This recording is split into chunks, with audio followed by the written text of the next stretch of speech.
Story zone, তোমার অনুভূতিদের খুঁজে নাও এখানেই। কথাগুলো বলেই একটা দীর্ঘ নিঃশ্বাস ফেলে আসিফ। আর আমি ঠায় দাঁড়িয়ে পড়ি, পাথর মূর্তির মতো নিজেকে বাকরুদ্ধ মনে হচ্ছে আমার। কিছু বলার ভাষা নেই আমার এই মুহূর্তে, শুধু বুক ফাটা চিৎকার হচ্ছে আমার। আমি নিজের দু হাতে কাপড়ের দুদিক শক্ত করে মুষ্টিবদ্ধ করে ঠোঁট কামড়ে নিজের কান্নাটা আটকে দাঁড়িয়েছিলাম আসিফের সামনে। আসিফ আমাকে নিচের দিকে তাকিয়ে নীরব দাঁড়িয়ে থাকতে দেখে আবারও আমায় উদ্দেশ্য করে বলে ওঠে, আপনার মাথায় আগে থেকে অনেক সমস্যা ছিল।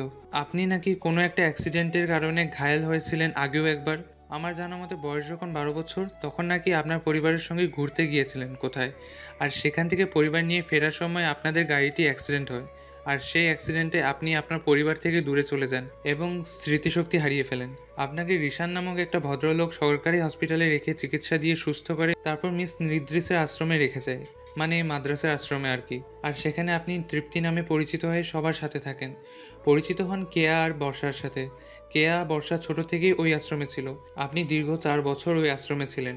এর মতোই ভাইয়ের সাথে আপনার পরিচয় হয়, তারপর ভালোবাসা। ভাই আপনার সাথে পরিচয় হওয়ার পরেই কিছু মাস পর আপনার আসল পরিচয় খুঁজে বের করে, কিন্তু আপনার স্মৃতিশক্তি না থাকায় আপনাকে আপনার পরিবারের কাছে পাঠাতে পারেননি।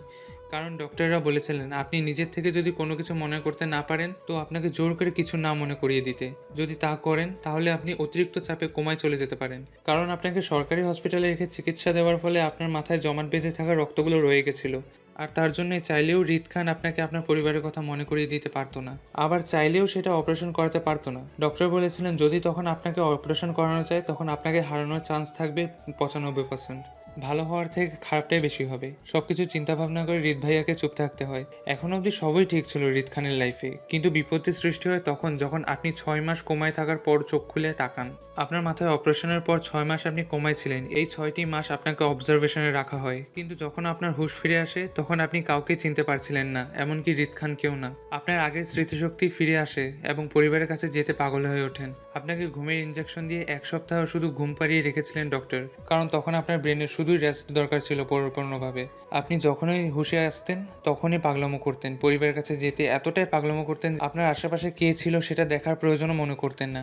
আপনি যদি একটি বার পাশে তাকাতেন তাহলে দেখতে পারতেন হৃদ খানের নিঃস্বতা, অসহায়ত্ব, কষ্ট। আপনার পাগলামো দেখে শুধু নীরব দর্শকের নিজের অসহায়ত্বটাকে নিয়ে দাঁড়িয়ে থাকতো পাশে।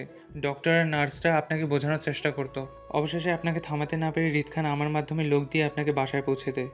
যারা আপনার নকল মা বাবা সেজে আপনার আসল মা বাবার কাছে নিয়ে যায়, তারা আপনার অতীত সম্পর্কে সবটাই বলেছিল আপনার পরিবারকে। শুধু এতটা মিথ্যে বলেছিল যে আপনাকে তারা বাঁচিয়েছে। হৃদ খানের নামটা তাদের নিতে না করা হয়েছিল সেদিন। আর সেদিন পর থেকে আপনি দিব্যি নিজের মতন করে বাঁচতে শুরু করেন। আর কেউ একজন আপনার জন্য রোজ ঢুকে ঢুকে মরছিল, আর সেটা অন্য কেউ নয়, হৃদ খানই ছিল। আসিফের কথাটা সম্পূর্ণ শেষ শুনে ঠাস করে মাটিতে হাঁটু গেড়ে বসে পড়ি আমি। নিজেকে আজ বড্ড অপরাধী মনে হচ্ছে, হৃদ খানের অপরাধী মনে হচ্ছে আমার। আমার চারপাশে এত কিছু হয়ে গেল, আমি কিছু বুঝতে পারিনি। আমাকে মাটিতে বসতে দেখে আবারও আস্তে করে বলে ওঠে, আপনি কখনো কিছু লক্ষ্য করে দেখার প্রয়োজন বোধ করেননি। যদি আপনি ভালো করে চারপাশটা সব কিছু লক্ষ্য করতেন তো আপনার চোখে সব কিছুই ধরা পড়তো। আপনি নিজেই নিজের উত্তর পেতেন। আজ আপনাকে এখানে দাঁড়াতে হতো না। হৃদ খান খুব বেশি অসহায় ছিল আপনাকে নিয়ে, তাই চাইলেও কিছু বলতে পারতো না আপনাকে। হৃদ খান যদি আপনাকে কিছু মনে করানোর চেষ্টা করতো তো আপনার মাথায় সেটা চাপ পড়তো দ্বিগুণ। ডক্টর বলেছে ভাইকে যাতে আপনাকে কোনোভাবেই যেন আপনার অতীতটাকে মনে করানোর চেষ্টা না করা হয়। যদি করে তো আপনাকে হারাতে হবে। আর আপনি যদি নিজে থেকে খুঁজে বের করেন তাহলে সেটা আপনি পারবেন। তখন আপনার ব্রেনে অতটা চাপ পড়বে না, কারণ আপনার ব্রেনই আপনাকে সমর্থন করবে সবকিছুতে। আর সেজন্যই ভাই চুপ করে থাকতো সবকিছুতে। আসিফের কথার মধ্য দিয়ে আমি ঠোঁট কামড়ে কান্না আটকে নিচের দিকে তাকিয়ে থেকে কান্না সিক্ত কণ্ঠে বলে উঠি, আমি কিছু মনে করতে পারছি না কেন ভাইয়া? আমার যদি একটা অতীত থাকে তাহলে সেই সম্পর্কে হালকা হলেও তো মনে থাকার কথা। আমি একেবারেই কিছু মনে করতে পারছি না কেন? আমার এমন কথায় আবারও আসিফ বলে ওঠে, কারণ আপনার ব্রেইন মাথায় দুইবার দুইবার আঘাত পাওয়ার ফলে আপনার মস্তিষ্কের রক্ত জমাট বেঁধেছিল। সেই রক্ত অপারেশন করে পরিষ্কার করলেও পুরোপুরিভাবে সরাতে পারেননি ডক্টর, যার ফলে ব্রেন থেকে অতীতের সব কিছু মুছে গেছে একেবারে। চাইলেও আপনি সেটা মনে করতে পারবেন না কোনোভাবে, কারণ আপনার ব্রেনে অতীতের কোনো কিছুই নেই। আসিফের কথাগুলো শুনে ফুপিয়ে ফুপিয়ে কেঁদে উঠি আসিফের সামনে। নিজের দুই হাতে মুখ চেপে ধরে ফোপাতে ফোপাতে বলে উঠি, আমার অতীতটা না হয় আমার কিছু মনে নেই, কিন্তু ওনার তো মনে ছিল আমাদের অতীতটা। তাহলে উনি কিভাবে পারলো রুদ্রকে আমার লাইফে আসতে দিতে? একটা বারও কি আমার কথাটা চিন্তা করলো না? হুম, চিন্তা করছে, খুব বেশি চিন্তা করছে। আপনি যখন আপনার পরিবারে ফিরে এসেছেন আর আপনার পরিবার যখন আপনাকে ফিরে পেয়েছে, তখন আপনাদের জীবনে সুখের অভাব ছিল না। কিন্তু হৃদ ভাইয়ের জীবনে ছিল অশান্তির ঢেউ। আর তার রেস ধরেই হৃদ খান সবসময় আপনাকে নজরে নজরে রাখতো লোক লাগিয়ে। আপনার ভাইকেও লোক লাগিয়ে নিজের অফিসে চাকরি দেয় হৃদ খান, যাতে করে খুব সহজে আপনার অবধি পৌঁছাতে পারে। আর বাকি রইল রুদ্র ভাই। তো রুদ্র ভাই আপনাকে দেখে 1 বছর আগে কোনো একটা মেলায় আপনি আপনার পরিবারের সাথে মেলায় গিয়েছিলেন, আর সেখান থেকে রুদ্র ভাই আপনাকে দেখে নিজের জন্য পছন্দ করে, আপনাকে পাগলের মতন ভালোবাসতে শুরু করে। আর সেটা প্রথম প্রকাশ করে নিজের হৃদ খানের কাছেই। রুদ্র ভাই আপনাকে ছাড়া নাকি থাকতে পারবে না, আপনাকে ওনার চাই। এই থেকে রুদ্র ভাইও আপনাকে মাঝে মধ্যে ফলো করতো। হৃদ খান সবকিছু দেখেও চুপ থাকতো, আসলে চুপ থাকতে হতো। একদিকে ভাই তো অন্যদিকে ভালোবাসা, কাউকে ফেলতে পারতো না। আপনার বয়সও অল্প হয়ে কিছু করতে পারছিল না, কিন্তু যখন আপনার বয়স 18 হয় তখনই আপনাকে বিয়ে করে নেয়। কিন্তু বিয়ে করে ভাইয়ের সমস্যা হচ্ছে না, আপনার বিয়েটাকে না মানা দিন দিন আপনি পাগলামো করা। রুদ্র ভাইকে বিয়ে করার জন্য খুশির ভাবটা প্রকাশ করা সবকিছুই ছিল হৃদ খানের জন্য হতাশাজনক মুহূর্ত। হৃদ খান চাইলেই সবাইকে সবকিছু বলতে পারতো, কিন্তু আপনার ক্ষতি হবে ভেবে চুপ থাকতো। আর হৃদ খানের সেই চুপ করে থাকাটা কাল হয়ে দাঁড়িয়েছিল নিজের জীবনে। কথাগুলো বলেই থামে আসিফ। দাঁড়িয়ে থেকে আমার দিকে চুপ করে কিছুক্ষণ তাকিয়ে থেকে করুণ কণ্ঠে বলল, আমি হৃদ খানকে খুব কাছে থেকে চিনি। হৃদ খানের যতটুকু করার সে করবে আপনার জন্য, কিন্তু এরপরের কদমটা আপনাকেই নিতে হবে। আপনাকে ঠিক করতে হবে আপনি কি করবেন। এখন সবটা আপনার হাতে। আশা করি আমার কথাগুলো বুঝতে পেরেছেন। আজ আসি ভাবি, ভালো থাকবেন। কথাগুলো বলেই আসিফ আমাকে এক পলক দেখে বিনা বাক্য ব্যয়ে হনহনিয়ে চলে যায় নিজ গন্তব্যের উদ্দেশ্যে। আমি একা ছাদের উপর বসে বুক ফাটা আর্তনাদে চিৎকার করে উঠে নিজের দু হাতে মুখ চেপে ধরে। কি করব আমি এখন?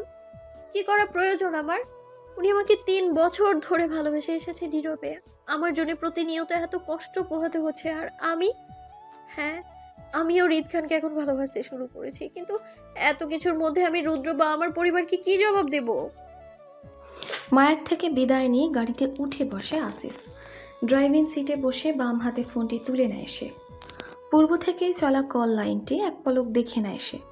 1 ঘন্টা 9 মিনিটের কলটি দেখে আস্তে করে কানে তুলে নেয় আসিফ। কানে ধরেই কোনো রকম ভনিতা ছাড়াই স্বাভাবিক কণ্ঠে বলে ওঠে, ভাই, আপনার কথা মতন কাজ করা হয়ে গেছে। আসিফ কথাটা বলার সাথে সাথে হৃদ ফোনের ওপাশে বাঁকা হাসে। পরে রহস্যময় কণ্ঠে বলল, চলে আয় বাসায়, বাকিটা এবার হৃদকে করতে দে।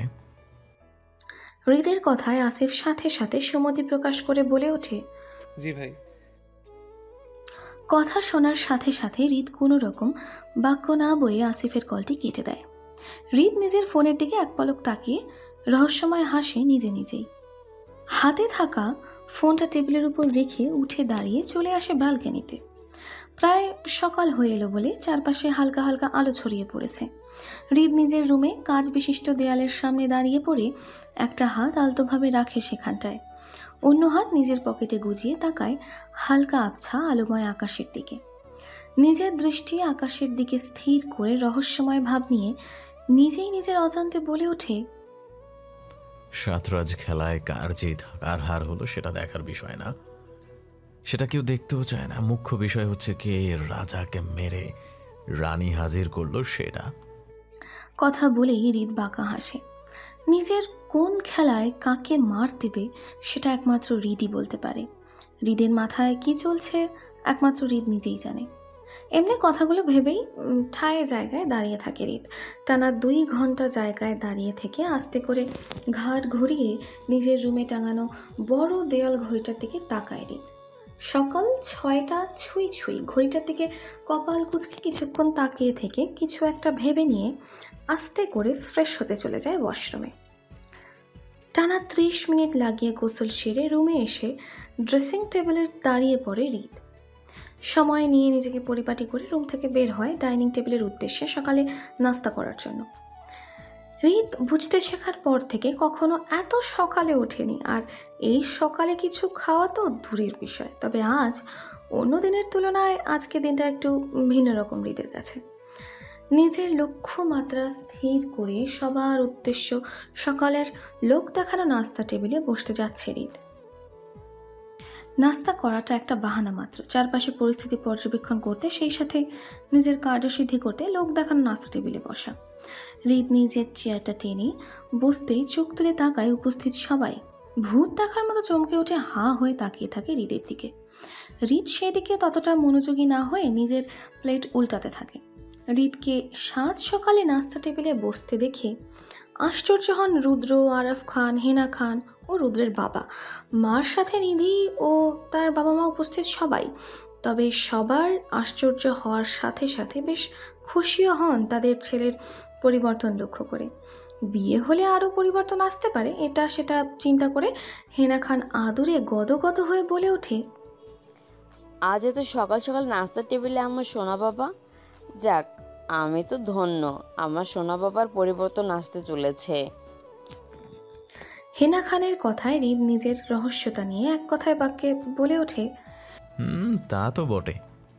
হৃদের কথায় হেনা খানের সাথে সাথে উপস্থিত সবাই উল্টোটা বুঝল।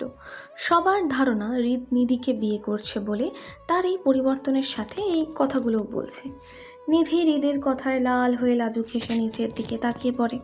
নিধি এই লজ্জা লাল হওয়া ফেস্টে চোখ এড়ায়নি কারোই। রুদ্র এক পলক নিধিকে দেখে নিজের প্লেটের নাস্তা নিজের মুখে তুলে দিতে দিতে দুষ্টুমি করে হৃদকে উদ্দেশ্য করে বলল, এখন তো আমাদের হৃদ খানের পরিবর্তন দেখার পালা। সবে তো শুরু হলো বিয়ে, করতে না করতেই পরিবর্তন এসে পড়েছে। বিয়ে করলে তো আমাদের হৃদ খান আর আমাদের থাকবে না, পুরোটাই তার বউয়ের হয়ে যাবে। বউকে ভালোবাসা খারাপ কিছু নয় রুদ্র। হৃদের এমন সমর্থনমূলক বাণীতে আরও উৎসাহ পায় রুদ্র। সেও নিজের কথার ছলে বলে ওঠে, বাবা, আমি কখন বললাম বউকে ভালোবাসলে খারাপ কিছু? অবশ্য বউকে ভালোবাসা ভালো লক্ষণ, তাই না রে নিধি? নিধিকে খোঁচা মেরে কথাটা বলল রুদ্র। লজ্জায় লাল হওয়া ফেসটা এবার আরও বেশি টকটকে লাল হয়ে উঠেছে নিধির। সবার সামনে হৃদ এইভাবে নিধিকে লজ্জায় ফেলবে সেটা কখনোই ভাবেনি নিধি। ভাববে বা কি করে? হৃদ তো কখনোই নিধির সাথে প্রেমময় কথা বলেনি। তাহলে আজ বুঝবে কি করে যে হৃদ হঠাৎ করেই সবার সামনে তাকে বলবে তাকে সে ভালোবাসে? এইটা কি ভাবা যায় নাকি? নিধি লজ্জায় মরিমরি ভাব নিয়ে টেবিলের সাথে মিশে যাচ্ছে। উপস্থিত সবাই হৃদের কথায় মুচকি মুচকি হাসতে থাকে আর বিষয়টা উপভোগ করতে থাকে। তবে এই মুহূর্তে সবচেয়ে বেশি খুশি হওয়া ব্যক্তিটি হলো হেনা খান। অবশেষে তিনি হৃদের সুখটা দেখে যেতে পারবেন, সেটাই চিন্তা ভাবনা করে এতটা আবেগ আপ্লুত হয়ে উঠেছে। রুদ্র কথাটা বলে আবারও চোখ তোলে নিধির দিকে। নিধি অবস্থাটা বুঝতে পেরে খেয়ালি করে আবারও বলল, বুঝলি নিধি, তোর তো সাত কপালের ভাগ্য। ভাবা যায় দা হৃদ খান মানে আর কে? তোকে তার সব পরিবারের সামনে ডিরেক্ট প্রপোজ করে বসলো। তুই ভাগ্য করে স্বামী পেয়েছিস বলতে হবে। রুদ্রের এমন কথায় হৃদ নাস্তা খেতে খেতে চোখ তুলে তাকায় রুদ্রের দিকে। এক হাতে টিস্যু পেপার নিয়ে ঠোঁটে লেগে থাকা আংশিক খাবারটা মুছতে মুছতে একটা ভ্রু উঁচু করে রুদ্রকে উদ্দেশ্য করে বলল, তোকে কে বললো আমি নিধিকে ভালোবাসি? আমার জানা শর্তে আমি কখনোই নিধির কথা উল্লেখ করিনি। তাহলে তুই কিভাবে শেয়ার হচ্ছিস সেটা নিয়ে? হৃদের এমন কথায় আকাশ থেকে পড়ল মনে হয় ডাইনিং টেবিলের উপস্থিত সবাই। নিধির লজ্জা মাখানো ফেসটি মুহূর্তে একঝাঁক কালো মেঘ এসে ঢেকে যায়। সবাই হৃদের এমন কথায় আশ্চর্য হয়ে খাবার ছেড়ে তীক্ষ্ণ দৃষ্টিতে তাকায় হৃদের দিকে। হৃদ কি বলতে চাইছে এই মুহূর্তে কেউ কিছুই বুঝতে পারছে না, আর হয়তো বোঝাতে চায়ও না কেউ। এসব কথা কোনো মানেই হয় না। রুদ্রের ক্ষেত্রেও তাই। হৃদের কথার মানেটা বুঝতে না পেরে কিছুক্ষণ চুপ করে রয়, কিন্তু বেশ খানিকটা সময় না থেকে রুদ্র হৃদের কথাটা বোঝার জন্য সাথে সাথে কপাল কুঁচকে দ্রুত প্রশ্নসিক্ত কণ্ঠে বলল, মানে তুই তো এখনো বললি যে তুই তোর বউকে ভালোবাসিস, আর তুই তোর বউ নিধিই হবে, তাই না? তাহলে? রুদ্রের কথায় হৃদ কোনো রকম ভনিতা ছাড়াই বলল, রুদ্র, আমি এখানে বউয়ের কথাটা মেনশন করেছি, মানে আমার বউকে ভালোবাসি, কিন্তু নিধি আমার বিয়ে করা বউ নয়। তাহলে এটা মনে হয় এবার স্পষ্ট তোর কাছে? হৃদের এমন খাপছাড়া কথায় একজন এবার রাগে ফেটে পড়বে ভাব। আজ বাদে কাল নিধির সাথে যার বিয়ে সে বলছে তার বউ অন্য কেউ, নিধি নয়। এমন গাঁজাখোর টাইপ কথা কি মানার মতো নাকি? হৃদের এমন কথায় সবাই স্থির থাকতে পারছে না। কাল সকাল হলেই নিধির সাথে তার বিয়ে, আর সে আজ সকালেই বলছে নাকি সে তার বউকে ভালোবাসে, নিধি নয়। বউ কি ওর আজ সকালেই আকাশ থেকে টপকালো নাকি ওর জন্য? এটা কি গাঁজাখোর টাইপ কথা নয় কি? হেনা খানের চিন্তা ভাবনার সাথে হৃদের এমন কথায় তীব্র প্রতিবাদ জানাতে খানিকটা রাগান্বিত ফেসে চাপা সুরে বলল, হ্যালো ডিয়ার লিসেনার্স, আপনারা শুনছেন স্টোরিজ অন প্রেজেন্স ধারাবাহিক পর্ব গল্প। আমাদের সামগ্রিক প্রচেষ্টাকে উৎসাহিত করতে লাইক অ্যান্ড কমেন্ট করতে ভুলবেন না। Thank you. রিত, তোর কি মনে হচ্ছে না তুই তোর হেয়ালি পূর্ণটা একটু বেশি করে ফেলছিস? কোথায় কি বলতে হবে সেটা তোর দিন দিন লোপ পাচ্ছে। আর তাছাড়া নিধির সাথে আজ বাদে কাল তোর বিয়ে, সেই সুবাদে নিধি তোর বউ, মানে আজ হবু বউ, কাল শুধু বউ হবে তোর। হেনা খানের কথায় রিদ হালকা বিরক্তি নিয়ে বলে ওঠে, হ্যালিপনার চিন্তাভাবনা তোমাদের থাকতে পারে, কিন্তু সেটা আমার কোনো কালেই ছিল না। দাদি, আমি হবু বউয়ের কথা বলিনি, আমি শুধু বউয়ের কথাটাই মেনশন করেছি। তাহলে এখানে নিধি কোত্থেকে আসবে? নিধি তো আমার বউই নয়। আমি আমার বউকেই বউ বলছি, অন্য কাউকে নয়। হৃদের এমন কথায় রেগে ফেটে পড়বে পড়বে ভাব হেনা খানের। তাই তিনি রেগে নাক মুখ শক্ত করে হৃদকে উদ্দেশ্য করে বলে ওঠে, মানে তুই কি এখন বলতে চাইছিস তোর বিয়ে করা বউ আছে? কোন রকম ভনিতা ছাড়া বলে ওঠে হৃদ। বলতে চাইছি কখন, সেটাই তো বললাম। নাক মুখ শক্ত করে বলল, মানে তোর বউ আছে? নিজের মুখে খাবার তুলে দিতে দিতে বলল, হুম। কি? দাদির উচ্চ চিৎকারে চোখ তুলে তাকায় হৃদ। চোখ মুখে হালকা বিরক্তি ভাব নিয়ে এক পলক দেখে আবারও মুখে চামচ নিয়ে নাস্তা তুলে দেয় হৃদ। নিজের দাদির আর কোনো প্রশ্নের উত্তর দিতে প্রয়োজন বোধ না করায় আরাফ খান পাশ থেকে হঠাৎই রাগান্বিত ফেসে হৃদের দিকে তাকিয়ে কটমট করতে থাকে। তিনি এতক্ষণ যাবৎ হৃদের সব কথাগুলো নীরব দর্শকের মতো বসে বসে শুনেই যাচ্ছিল, কিছু না বলে। কিন্তু এখন হঠাৎ হৃদের চুপ করে যাওয়াতে ক্ষিপ্ত হন আরাফ খান। তিনি হৃদের অসম্পূর্ণ কথাটি সম্পূর্ণ করার তাগিদে রাগী ফেসে চাপা সুরে বলে ওঠে, রিদ, তুই কি জানিস তুই কি বলছিস? হুম। তার মানে তোর বউ আছে? হুম। হৃদের বারবার বউ আছে বলে সুমতি জানাতে দেখে মুহূর্তেই রুদ্র মনের সন্দেহ সৃষ্টি হয়। রুদ্রের ধারণা হৃদ নিধিকে বিয়ে করতে চায় না বলে হুট করেই প্ল্যানিং করে হৃদের বউ আছে বলে। তাই পাশ থেকে রুদ্র সন্দেহপূর্ণতা নিয়ে আরাফ খানকে বাকি কথাগুলো শেষ করতে না দিয়ে হৃদকে প্রশ্নসিক্ত কণ্ঠে বলে ওঠে, তাহলে কই তোর বউ? আমাদের সামনে প্রেজেন্ট কর তাকে। আমরা তো দেখি রিদ খান কাকে নিজের বউ বলে দাবি করছে। She is on the way. হৃদের এমন কথা এবার মুহূর্তে কপাল কুঁচকে এলো রুদ্রের। কারণ হৃদ কখনোই এসব বিষয়ে মজা করে না, এবারও হয়তো তাই করছে না। তারপর কেন জানি রুদ্রের কিছুই ঠিক মনে হচ্ছে না, কোনো একটা কিন্তু কিন্তু ভাব থেকেই যাচ্ছে। আর সেই জন্য রুদ্র নিজের ঘাড় দৃষ্টি নিক্ষেপ করে হৃদের ওপর। আর হৃদ তখনও চুপচাপ নিজের নাস্তা শেষ করায় মহাব্যস্ত, এমন একটা ভাবে খাচ্ছে যেন কিছু হচ্ছে না এখানে। এমন কথা এবার মুহূর্তেই কপাল কুঁচকে এলো রুদ্রের, কারণ হৃদ কখনোই এসব বিষয়ে মজা করে না। রুদ্র এই মুহূর্তে হৃদের ভাবমূর্তি বুঝতে চাইছে, হৃদ কি করতে চাইছে সেটা ধারণা করতে চাইছে। এই মুহূর্তে রুদ্রের মনে হচ্ছে হৃদ আর যাই করুক না কেন খুব বড় কিছু করতে চলছে, কারণ হৃদ খান ছোটোখাটো বিষয় কখনোই চিন্তা ভাবনাও করে না। তাই রুদ্রসহ উপস্থিত সদস্যবৃন্দরা সবাই হৃদের উপর ঘাড় দৃষ্টি স্থির করে রেখেছে খাবার ছেড়ে। সবার একটাই চিন্তা, হৃদ কি করতে চাইছে, কাকে নিজের বউ বলে দাবি করছে। আদৌ কি হৃদের বউ বলে কোনো প্রাণী আছে, নাকি মিথ্যা বলছে? সবাই এত এত কৌতূহল নিয়ে এক ঝাঁক প্রশ্নের ঝুলি নিয়ে হৃদের দিকে তাকিয়ে আছে। হৃদ সবার চিন্তা ভাবনা উপেক্ষা করে নিজের মতো করে বাকিটা নাস্তা শেষ করে উঠে হনহনিয়ে চলে যায় নিজের রুমের দিকে। একটা বারের মতো পিছনে ফিরে তাকানোর প্রয়োজন বোধ করেনি, কারণ হৃদ জানে এই মুহূর্তে সবাই তাকে ঘাড় সন্দেহ দৃষ্টিতে দেখছে। তাকে নিয়ে সবাই ঝুড়ি ভরপুর প্রশ্ন সাজিয়ে রেখেছে, কিন্তু সেই মুহূর্তে কারো কোনো প্রশ্নের উত্তর দিতে বাধ্য নয়। সময়ের সাথে সাথে সবাই সবটা জানতে পারবে। অযথা আগেভাগে বলে নিজের সময় নষ্ট করা ছাড়া অন্য কিছুই নয়। তাই সে চুপচাপ নিজের রুমের দিকে পদার্পণ করলো।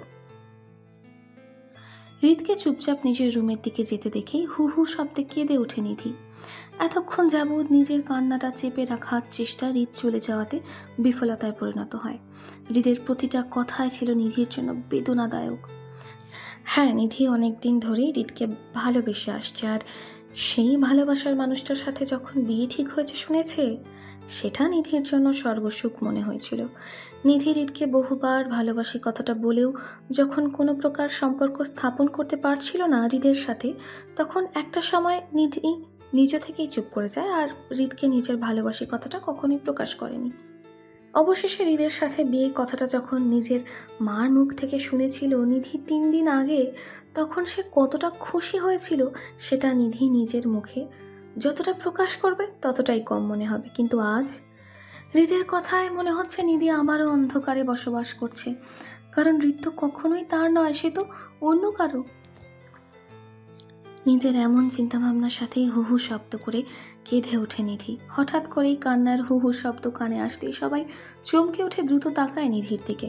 নিধিকে কান্না করতে দেখে দ্রুত সবাই উঠে এসে নিধির পাশে দাঁড়িয়ে পরে সান্ত্বনা দিতে। রুদ্রের মা, হেনা খান ও নিধি মা মিলে নিধিকে মাথায় আদুরে হাত বুলিয়ে সান্ত্বনা দিচ্ছে আর বোঝানোর চেষ্টা করছে তারা হৃদের সাথে কথা বলবে, আর যে করেই হোক হৃদকে বুঝিয়ে কাল নিধির সাথেই হৃদের বিয়েটা দেবে। হৃদ হুট করে বিয়ে করতে চায় না বলে আজ এসব মিথ্যা নাটক সাজিয়েছে নিজের বউ আছে বলে সেটা। হেনা খানের কথায় উপস্থিত সবাই সহমত প্রকাশ করলেও আরাফ খান ও রুদ্র চুপ করে দাঁড়িয়েছিল কপাল কুঁচকে। তাদের মাথায় ছিল অন্য চিন্তা ভাবনা, কারণ তারা দুজনেই জানে আর যাই হোক হৃদ কখনো এই বিষয়ে মিথ্যা বলছে না। কিন্তু হৃদ কিছু একটা বড় করতে চলেছে, কিন্তু সেটা কি হতে পারে সেটা নিয়েই রুদ্র আর আরাফ খানের এত শত চিন্তা। রুদ্র, হৃদ আর নিধির বিয়েটা একই বাড়ি থেকে হতে চলেছে। খান বাড়ি থেকেই হৃদ 3 জনে বিয়ে হতে চলেছে। 3 জনের বিয়েটা যেহেতু একই দিনে হচ্ছে, তাই হিনা খান চায় একই বাড়ি থেকে হোক বিয়ের অনুষ্ঠানটা। তিনি কারো বিয়েটা মিস করতে চান না। হৃদ যেমন ওনার নাতি হয়, তেমনি রুদ্রও ওনার নাতি, তাহলে কেন এক নাতির জন্য অন্য নাতির বিয়ে মিস করবে উনি? আর বাকি রইল নিধি। বিষয়টা তো হেনা খান চায় আলাদা আলাদাভাবে 2 জায়গায় গিয়ে বিয়ে করিয়ে আনতে, অনেক সময় ব্যাপার। তাছাড়া মেহমান লিস্টটা অনেক বড়, তাই এই 3 জনের বিয়েটা যদি একই বাড়ি থেকে হয় তো অন্তত আর যাই হোক কিছুটা ঝামেলা কমে যাবে অনেকটা। হিনা খানের এমন যুক্তিমূলক কথায় একমত পোষণ করেন নিধির পরিবার ও রুদ্রের পরিবার, আর সেই সুবাদেই আজ সবাই এখানে উপস্থিত। বিয়ের সবগুলো অনুষ্ঠানই এই বাড়িতেই হয়েছে। পরপর 3 দিনের বিয়ের ফাংশন চুকিয়ে আজকের দিনে সবাই রেস্ট নিয়ে কাল বিয়েটা শেষ করবে এমন চিন্তা ভাবনা ছিল সবার। কিন্তু হুট করে আজ সকালে হৃদের এমন বোম ফাটা কথায় সব কিছু এলোমেলো পথে চলে যায়। সেইগুলো কিভাবে সামাল দেবে এই চিন্তা ভাবনায় বিভোর আরাফ খান ও রুদ্র। মায়া নিজের রুমের মধ্যে সকাল থেকে ঘাপটি মেরে বসে আছে চুপচাপ, না কারোর সাথে কোনো রকম কথা বলছে না কিছু খাচ্ছে। কেমন একটা উদাসীন ভাব হয়ে 2 পা ভাঁজ করে সেখানটায় নিজের মাথাটা গুজিয়ে বসে আছে চুপচাপ। মায়ার পঞ্চবান্ধবীরা মিলেও অনেক করে বলার পরও মায়া কোনো রকম তাদের প্রশ্নের উত্তর দিতে দিচ্ছে না, না কোনো কথা বলছে। সকাল থেকে প্রায় এমনটা হয়েই বসে আছে। একটা সময় মায়ার উপর মায়ার পঞ্চবান্ধবীরা বিরক্ত হয়ে চলে যায় বাহিরের দিকে মায়াকে একা রেখে, কারণ মায়ার কড়া আদেশ হচ্ছে ওকে একটু একা থাকতে দিতে। টানা 4 ঘন্টা এইভাবে গাপটি মেরে বসে থেকে হুট করে উঠে চলে যায় বাথরুমের দিকে। লম্বা একটা শাওয়ার নিয়ে গোসল সেরে সাদামাটা একটা সাদা লং 3 পিস পরে বের হয়, লম্বা ভিজা হাঁটু অবধি চুলগুলো পিঠের উপর ছড়িয়ে দিয়ে। এক পলক নিজের রুমটা পর্যবেক্ষণ করে নিয়ে চুপচাপ ড্রেসিং টেবিলের সামনে দাঁড়িয়ে পড়ে নিজের ঠিকঠাক সাজিয়ে তোলার জন্য। স্তব্ধ হয়ে দাঁড়িয়ে থেকে নিজের সাজানোর চেষ্টা করছে বারবার, কিন্তু বারবারই নিজেকে সাজানোর বৃথা চেষ্টা করেও সফল হতে পারেনি মায়া। পারবে বা কিভাবে? নিজের বুকের ভিতরটা বুক ফাটা চিৎকার করছে বারবার। কাকে বুঝাবে সেই কষ্টটা, কাকে বলবে? সেই বিয়েটা সে করতে চায় না, সে অন্য কাউকে ভালোবাসে, সে তার বিয়ে করা স্বামীর সাথে থাকতে চায়, কিন্তু কেউ কি বুঝতে চাইবে সব কথাগুলো? বোঝার মতো কি কেউ আছে তার? কথাগুলো ভেবেই মুহূর্তে 2 চোখ ভরে আসে মায়ার। দ্রুত নিজের চোখের পানিটা মুছতে নেবে, তখনই পিছন থেকে কেউ অতি আদরের সহিত বলে ওঠে, আমার মাটা কি তার কষ্ট লুকাতে চাইছে চোখের পানির আড়ালে? কি হঠাৎ কারো কথা কানে আসতেই চমকে ওঠে মায়া। দ্রুত নিজের চোখের পানিটা মুছে পিছন ফিরে তাকায়। ঘুরে তাকাতেই দরজার সামনে নিজের বাবাকে দাঁড়িয়ে থাকতে দেখে স্বস্তির নিঃশ্বাস ফেলে জোরপূর্বক একটা হাসির রেখা নিজের ঠোঁটের উপর ঝুলিয়ে নিজের কষ্টটা আড়াল করে বলে ওঠে, বাবার খুব আদরের মেয়েকে কি কখনো কষ্ট লুকাতে হয় কিভাবে সেটা কি তার বাবা শিখিয়েছে কখনো? তাহলে আজ কিভাবে কষ্ট লুকাবে? মেয়ের জোরপূর্বক হাসি দেখে আর চাপা সুরের কথা শুনে মুহূর্তেই ধীর পায়ে হেঁটে এসে কয়েক কদম রফিকুল ইসলাম। তিনি মেয়ের কষ্ট বুঝতে পারলেও কষ্টর কারণ কি সেটা না জানায় চুপ করে এসে বসে পড়ে মায়ের বিছানার উপর। হাতে ইশারা করে মেয়েকে নিজের কাছে ডাকাতে মায়া কোনো রকম আপত্তি ছাড়াই চুপচাপ বাবার পাশে বসে পড়ে।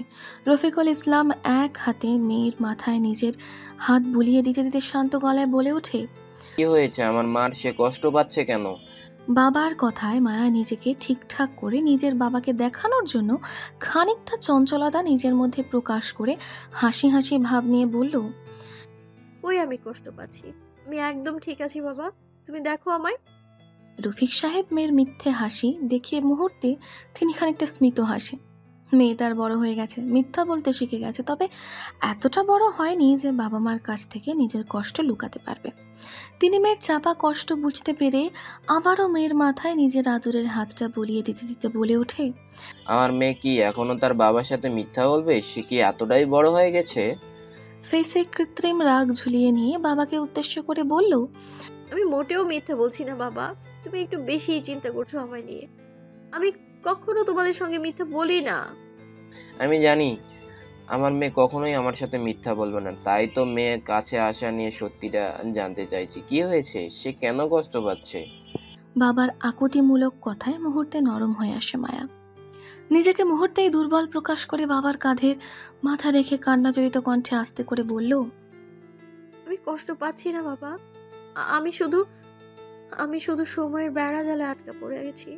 কি করব বুঝতে পারছি না আমি। সময়টা যে আজ আমার অনুকূলে বাবা। মেয়ের কথার মানে খানিকটা বুঝতে পেরে তিনিও মেয়েকে সাপোর্ট করে শান্ত গলায় বলল, যেটা তোমার অনুকূলে চলেছে সেটা তুমি জয় করে তোমার প্রতিকূলে নাও। তোমার ইচ্ছাতেই সবকিছু, তোমার চাওয়াটার উপর অটল, সেটাই পরীক্ষা করার সময় এখনো তোমার পথ ঠিক করে দেয়নি। আমরা আমাদের পথ ঠিক করি আর সময় শুধু আমাদের মাধ্যমে হয়ে থাকে সব সময়। তাই সময়ের দই দিয়ে কপালে মেনে নেওয়া একদল বোকামি কাজ।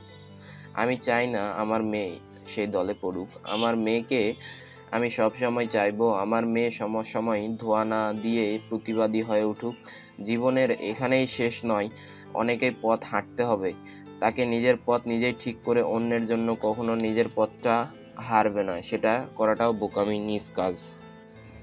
বাবার সম্পূর্ণ কথাগুলো মনোযোগ সহকারে শ্রবণ করে মায়া। নিজের বাবা যে এতটা সাপোর্ট করবে কখনোই ভাবেনি মায়া।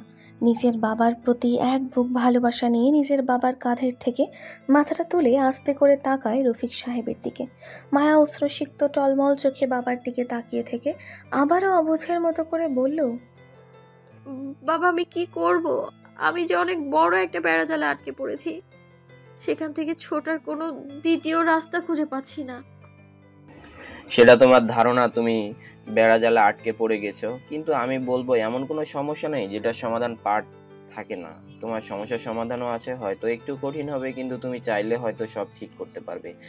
সবকিছু ব্যক্তির হাতেই থাকে, শুধু সামনের ব্যক্তিটাই সেটা খুঁজে বের করতে হয়। তুমি পারবে, খুঁজে বের করো তোমার সমস্যার সমাধান পার্টটা কোথায় আছে, তাহলেই তুমি সব সঠিক রাস্তা খুঁজে পাবে। বাবার এমন মন জড়ানো কথায় মুহূর্তে থমকে যাওয়া মায়া। নিজের বাবা নামক পুরুষটির কাছ থেকে সবসময় সঠিক সমাধান পেয়ে এসেছে, আজও তাই পাচ্ছে, কিন্তু বাবা নামক মানুষটি জানে না তার সমস্যা। কারণটা জানলেও হয়তো এতটাই সাপোর্ট করতো এখনকার মতোই। মায়া আর কোনো রকম কথা না বলে দুহাতে নিজের বাবার গলা জড়িয়ে ধরে নীরবে কেঁদে ওঠে। রফিক সাহেবও মেয়ের চাপা কান্নাটা বুঝতে পেরে দু হাতে জড়িয়ে ধরে মেয়েকে, এক হাতে নিজের মেয়ের মাথায় আদরে হাত বুলিয়ে দিতে থাকে চুপচাপ। হৃদ অস্থিরতা নিয়ে দাঁড়িয়ে আছে নিজের রুমের কাঁচ বিশিষ্ট দেয়ালটি ধরে। চোখে মুখে হালকা বিরক্তির সাথে সাথে চিন্তার ভাঁজটা ফুটে উঠেছে, আর তার একটাই কারণ, তা হচ্ছে মায়াকে নিয়ে। এখন প্রায় সন্ধ্যা 7টা ছুঁই ছুঁই। হৃদ মায়ার জন্য সারা দিন ধরে অপেক্ষা করতে করতে এখন রাত হয়ে এলো বলে তারপরও মায়ার আসার নাম নেই, আর না কোনো কিছু করছে। নিজের খেলায় কি এখন নিজেই মার খেয়ে যাবে হৃদ? অবশেষে কি সব কিছু হারাতে হবে মায়ের চুপ করে থাকার জন্য? মন বলছে মায়া কিছু ঠিকই করবে, কিন্তু পরিস্থিতি বলছে অন্যটা। এখন যদি মায়া ঠিক সময় কথা না বলে তাহলে এবার হৃদ সবার কাছে অদ্ভুত প্রাণী বা মিথ্যাবাদী বলে গণ্য হবে। কিন্তু সেটা বড় কথা নয় হৃদের কাছে, কারণ হৃদ কাউকেই পরোয়া করে না। সেই সুবাদে কে কি বলল সেটাও দেখার কথা না। হ্যালো ডিয়ার লিসেনার্স, আপনারা শুনছেন স্টোরিজ অন প্রেজেন্স ধারাবাহিক পর্ব গল্প। আমাদের সামগ্রিক প্রচেষ্টাকে উৎসাহিত করতে লাইক অ্যান্ড কমেন্ট করতে ভুলবেন না। Thank you.